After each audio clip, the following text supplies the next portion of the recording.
In the event of a cardiac arrest, every second counts.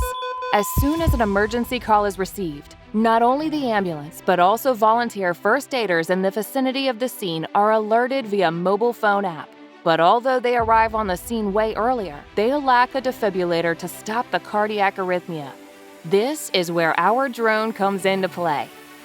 When the emergency call is received, the nearest drone takes off. And thanks to its wings reaching a speed of over 120 kilometers per hour. In a direct beeline, it transports the defibrillator to the emergency much faster than the ambulance.